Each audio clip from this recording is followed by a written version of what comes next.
Sud Radio, parlons santé et parlons notamment de la santé de ceux qui auront réussi à arriver dans les stations de ski, alors en train ou en voiture ou autre chose. Parlons des risques pour votre santé quand vous partez en vacances d'hiver. Bonjour docteur Roger Huat.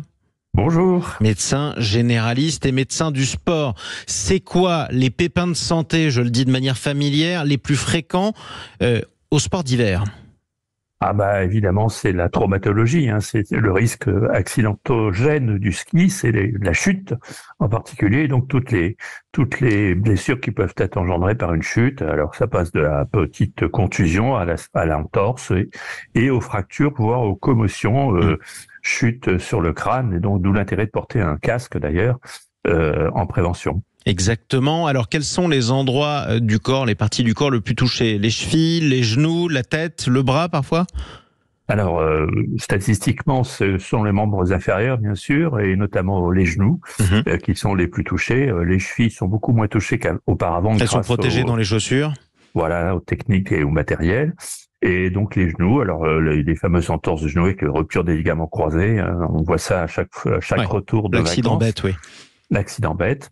Après, il faut pas négliger aussi les traumatismes crâniens et les commotions cérébrales qui sont malgré tout assez fréquentes aussi. Alors justement, il y a une recrudescence par ailleurs d'accidents particulièrement graves due à ce qu'on appelle de la neige dure. Alors ça viendrait des conditions climatiques récentes. La neige est très dure, les gens tombent à ski, ça arrive tout le temps, à ski ou en surf ou je ne sais quoi. Et sauf que ils tombent comme s'ils tombaient sur du bitume. Oui, alors il y a deux facteurs importants dans ce risque accidentogène de la neige dure. Il y a évidemment ce que vous venez de citer, c'est-à-dire que si on chute sur un sol qui est particulièrement dur, on va se faire plus mal que si on chute dans 25 cm de poudreuse.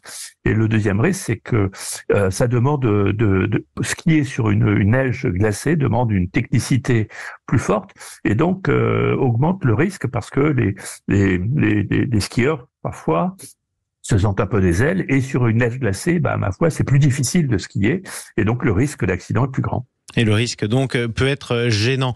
Parlons maintenant de ce qui se passe après ces accidents. Alors je peux pas les citer tous évidemment, mais prenons pourquoi pas, rupture des ligaments croisés. Ça prend beaucoup de mois pour se remettre de ce genre de blessure. Ah oui, particulièrement les ligaments croisés, c'est d'ailleurs probablement la blessure qui va engendrer le plus long suivi. Parce que d'abord, donc beaucoup de cas, il va falloir une opération chirurgicale pour réparer.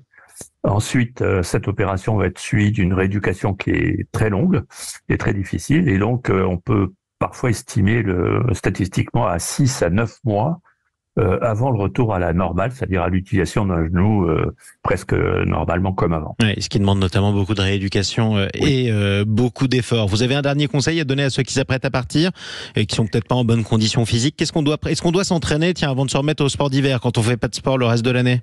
Oui, c'est le principal conseil qu'il faut donner aux futurs skieurs, c'est de se préparer au moins 15 jours avant à s'activer un petit peu, à faire un petit peu d'exercice, un petit peu de musculation, un petit peu d'assouplissement et d'étirement, et puis surtout de commencer doucement la semaine de ski, de pas passer tout de suite aux pistes noires.